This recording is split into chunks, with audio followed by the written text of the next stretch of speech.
अस्सलामुअलैकुम नाज़रीन, मैं हूं मोहम्मद अयूब साबिर। सबसे पहले नज़र डालते हैं आज की अहम खबरों पर। खबर शामिल करते हैं। ज़िला सरगोदा की तहसील पलवाल से हमारे ब्यूरो चीफ कमरुज़्ज़मा इनकलाबी की रिपोर्ट के मुताबिक बहेरा पाकिस्तान पीपल्स पार्टी के मरकजी रहनुमा साबिक chairman public accounts committee Chaudhry Nadeem Afzal Chan, उम्मीदवार हल्का NA 82 और साबिक वज़ीर ममलकत पीर मोहम्मद अमीन अल हसनात शाह के भाई पीर फ़ारूक बहाउल हक शाह, उम्मीदवार PP 71 ने सियासी इत्तेहाद का ऐलान कर दिया है। पीर हाउस भेरा में कारकुनों से खिताब और मीडिया से गुफ्तगू करते हुए चौधरी नदीम अफजल चंद और पीर फ़ारूक बहाउल हक शाह ने कहा कि हमारे इत्तेहाद से इलाके में खुशगवार तब्दीली हो गई। अवाम की बेहतरी और मिसाइल के हल के लिए हर सतह पर मुश्तरका जद्दोजहद की जाएगी ताकि अवाम की महरूमियाँ ख़त्म हों। पीपल्स पार्टी के उम्मीदवार चौधरी कुर्रेज अफजल गोंदल ने PP 71 से पीर अफजल बहाउल हक शाह के हक में दस्तबरदार हो गए हैं। हमारा वाहिद मकसद फसाद लीग को हराना है क्योंकि उम्मीदवारों के कागजात नामजदगी ज़बरदस्ती वापस करवाए जा रहे हैं।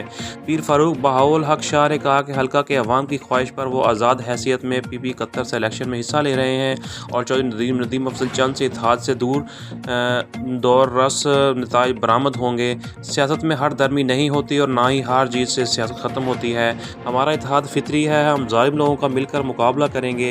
इस मौका पर वली अहद आस्ताना अमीर अल सालिकीन साहबजादा नईमुद्दीन, मेजर रिटायर्ड पीर मोहम्मद इब्राहिम शाह, पीरजादा हफीज़ अल बरकात शाह, पीरजादा अहमद अल सलान शाह, सैयद इजाज़ हुसैन शहराजी, मलक बशारत अहमद गोगियाट, मलक अंतसाम बिलाल, चौधरी तारक अमीर, अब्दुल मन्नान पराचा, सियासी समाजी रहनुमा और अवाम ने बड़ी तादाद में शिरकत की। नदीम अफजल चंद साहब को कि वो आए और अपने ख्यालात का इज़हार फरमाएं।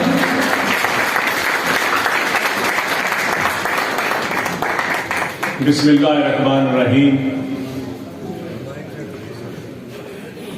किबला पीर साहबान, दारुल उलूम के मुंतज़मीन, स्टूडेंट्स और सियासी वर्कर्स, हमारे साथी मुअज़्ज़ज़ीन इलाका, पाकिस्तान पीपल्स पार्टी के वर्कर, अनमन ताजरान, गरीब लोग, काश्तकार, सबको मेरी तरफ से अस्सलाम वालेकुम।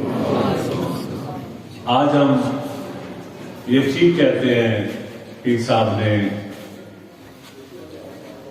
बड़ी बात की है कि हम एक दूसरे के खिलाफ इलेक्शन लड़ते रहे।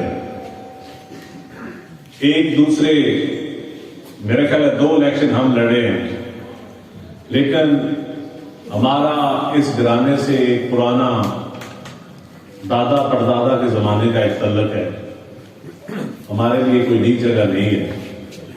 और सियासत में मैं ना नफरत का कायल हूं, ना हट दर्दी का कायल हूं। सियासत में जीतता वही है जिसमें आजिज़ी होती है, जिसमें खलूस होता है और जिसमें मुनाफकत नहीं होती। ये मेरा ईमान है।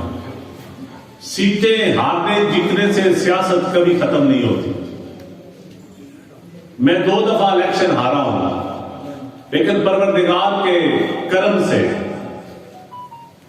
मौला का इतना करम है कि पहले से दोस्तों की तादाद बढ़ती गई है, कम। ये आप उनसे सवाल करें, ये आप मेरे से नहीं बनता। मैंने जो हकीकत थी वो आपको बता दी। ये बात करना उनका काम है, ये वजाहत करना। ये पीर साहब बैठे हैं, मैंने तो इसलिए समझा। इस इलाके को पता नहीं, जिंदगी मौत का कोई पता नहीं होता। अगला इलेक्शन कौन लड़े, कौन ना लड़े, कौन जिंदा रहे, कौन मर जाए। लेकिन सियासत वो होती है जिस इलाके में लोग मिसालें दें कि यार इस सियासत से बंदूक का कल्चर खत्म हो गया, इस सियासत से मजहबी तासुब का कल्चर खत्म हो गया, इस सियासत से एक दूसरे की नफरत का कल्चर खत्म हो गया, और इस सियासत से हमने घरानों को उजाड़ने का कल्चर खत्म किया है और हमने लोगों को एक अच्छी उम्मीद दे दी है। सियासतदान का एक एजुकेटिव रोल होता है।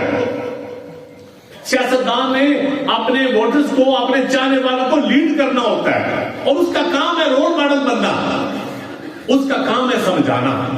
और इंशाअल्लाह ताला मैं अपने भाइयों से, अपने दोस्तों से ये वादा करता हूं कि वो पुरानी जमाने की सियासत गई, जब लोगों ने यहां सियासत का आगाज किया था किसी दूसरी फैमिली को गालियां देकर सियासत करना। ओ बड़ा गाल है, बड़ी गाल पहले साहब। अब वो सियासत नहीं। मेरी यही आपसे गुजारिश है कि हमने इलेक्शन लड़ना है, खिदमत खल्क करनी है इस इलाके में। अल्लाह की मेहरबानी से 15 साल हो गए मुझे सियासत करते हुए, मेरे खानदान की मेरी सियासत भी आपके सामने, और जो हमारे मद्दे मुकाबल है उनकी सियासत भी आपके सामने। आजकल वो बड़े बातें कर रहे हैं, मैं तो उनका जिक्र नहीं करूंगा। मैं सिर्फ आपसे इतना कहूंगा कि किरदार वोट देने वाले का होता है, गूंगा नुमाइंदा नहीं होना चाहिए। आप जिसको नुमाइंदा बना के भेजते हैं, रेडी वाले से लेके बड़े जिम्मेदार तक, आपकी नुमाइंदगी इस्लामाबाद या लाहौर में कोई हक अदा करना होता है।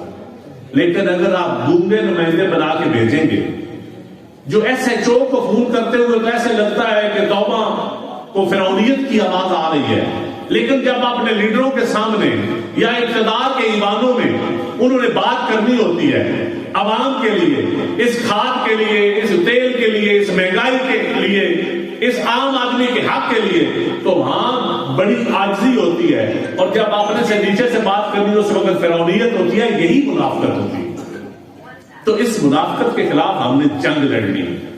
अब ये सियासत है, इस वक्त हमारा मुकाबला है फसाद लीग के खिलाफ। मैं अक्सर कहता हूं, मेरा तो एक ही बयानी है, इस मुल्क में आप देख लें कि शहीद जुल्फकार अली भुट्टो जब शहीद हुए थे, फिर उनके खानदान के 4 फर्द शहीद हुए। एक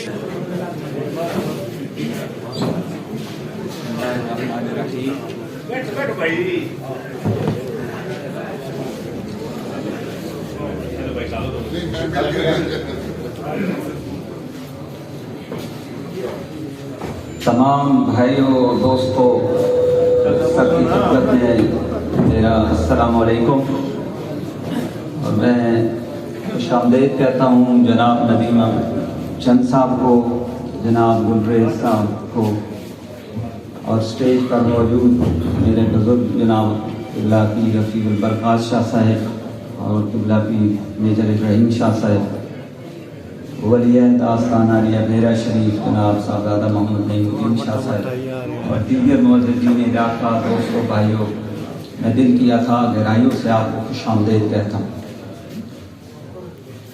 आज का दिन बड़ा ही अल्लाह ताला ऐसी सिचुएशन बनाता है कि इंसान को समझ नहीं आता कि जिनसे